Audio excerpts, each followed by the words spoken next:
జై శ్రీమన్నారాయణ. ఆండాళ్ దివ్య తిరువెలగలియే శరణం.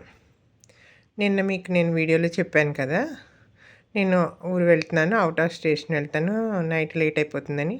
రాత్రి వచ్చేసరికి చాలా లేట్ అయిందండి. అందుకే నిన్నటి పాత్రం ఈరోజు పెడుతున్నాను అనమాట. ఈరోజు పాత్రం కూడా ఇది అయిపోయిన తర్వాత పెడతాను ఇంకో వీడియో. అంటే రెండు కలిపి ఒకే వీడియో చేద్దాం అనుకున్నాను, కానీ బాగా లెంగ్త్ అయిపోతుందని నిన్నటి పాత్రం ఈరోజు పెడతాను.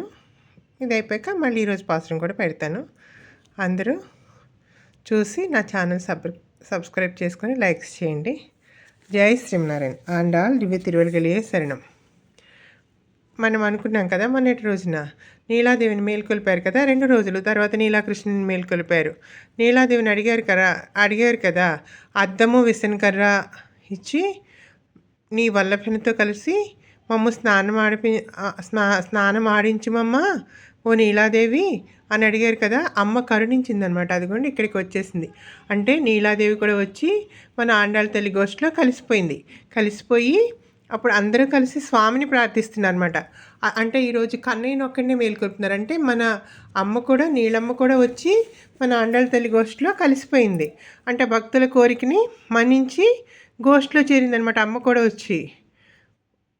అందుకే అందరూ కలిపి ఇప్పుడు స్వామిని ప్రార్థిస్తున్నారు, మేల్కొలుపుతున్నారు. ఏమని మేల్కొలుపుతున్నారు? ఇగోండి ఈరోజు అన్నీ వెన్న కుండలు ఆవులు. ఇగోండి వెన్న కుండలు ఎన్ని పెట్టామో చూడండి. ఇవిగో చిన్నవి పెద్దవి చాలా ఉన్నాయి. గోవులు కుండలు ఈరోజు స్పెషల్. బలిష్టమైన గోవులట. పొదుగు క్రింద నుంచిన కడవలు చెరచెర నిండి పొంగి పొరనట్లాగక పాలు స్రవించు అసంఖ్యాకములగు ఉదారములగు బలిసిన గోవులు కల నందగోపుని కుమారుడా మేల్కొనుము.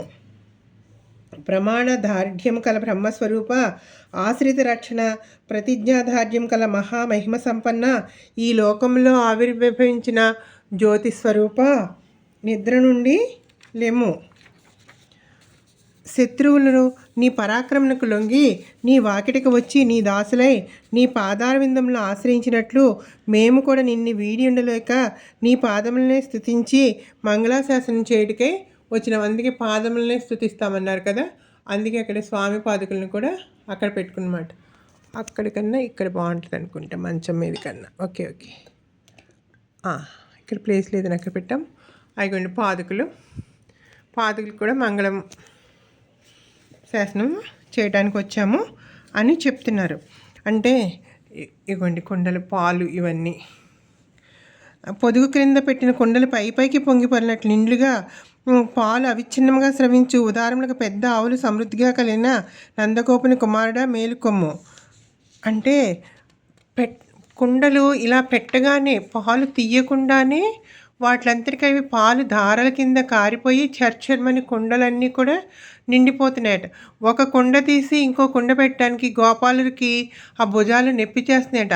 అంత అవిశ్రాంతంగా పాలు స్రవించే గోవులు కల నందకుపాలిని కుమారుడా అని చెప్తున్నారు.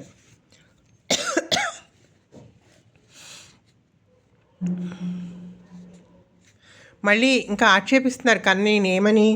నీ తండ్రి గారి ద్వారా సంక్రమించిన ఐశ్వర్యము అంటే ఈ గోకులంలో నందవ్రజంలో ఐశ్వర్యం ఏమిటి అంటే ఎక్కువ ఎవరైతే గోవులను కలిగి ఉంటారో వారే ఐశ్వర్యవంతులు అనమాట. ఈ ఐశ్వర్యం కన్నయ్యకి ఎవరి ద్వారా వచ్చింది? నిన్న జర్నీ చేశాను కదా, గొంతుపోయి కారులో వేసి. ఎవరి ద్వారా వచ్చింది ఐశ్వర్యము అంటే నందగోపుని ద్వారా కన్నయ్యకి వచ్చిందన్నమాట. ఎందుకంటే నందగోపునికి అనేకములైన పాల ధారలను ఇచ్చే గోవులు సమృద్ధిగా కలిగిన వాడు కదా. ఆయన ద్వారా కన్నయ్యకి ఐశ్వర్యం సంక్రమించింది. నీ తండ్రి గారి ద్వారా సంక్రమించిన ఐశ్వర్యము మా ఆర్తధ్వని నీకు వినపడకుండా మదించి నిద్రించుటకు కాదు. మీ తండ్రి గారి సంబంధము నీకును మాకును సమానమే. కావున తండ్రికి సంబంధించిన మమ్మల్ని రక్షించుడికే నీకు ఐశ్వర్యము కానీ నిద్రించుటకు కాదని కన్నయ్యని ఆక్షేపిస్తున్నారు ఈ గోపికలు. అలాగే నందగోపుని యొక్క 5 గుణములు తెలుసుకుందాం. ఏమిటి అంట నందగోపుని గుణములు? వాడియగు వేలాయుధమును పట్టుకొని శ్రీకృష్ణునికి పరిచర్య చేయవాడు. ఇంకొకటి నాయకుడు.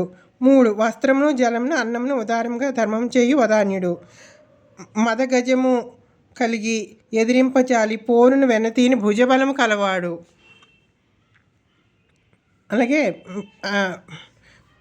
పెట్టిన పాత్రలెల్లా నిండి పొంగి పొరలినట్లు అవిచ్ఛిన్నంగా పాలు స్రవించు ఉదారములకు గోవులు అధికంగా కలవాడు. ఈ 5 లక్షణములు నందగోపునికి ఉన్నాయని చెప్పి మనకి వెనకటి పాసురంలో కూడా ఒక్కో పాసురంలో కొన్ని కొన్ని గుణాలని చెప్తూ వచ్చారు.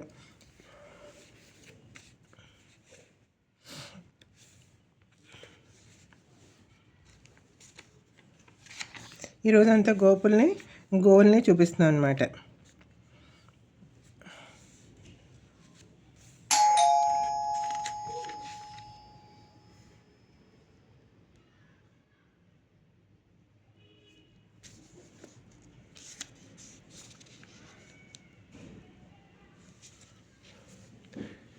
అలాగే శత్రువులు నీ యొక్క బలమునకు లొంగి నీ వాకిటికి ఆగలేక వచ్చి నీ పాదములను స్తుతించినట్లే మేము కూడా ఆగలేక పొగడి నీకు మంగళాశాసనం చేయుటకు వచ్చినాము.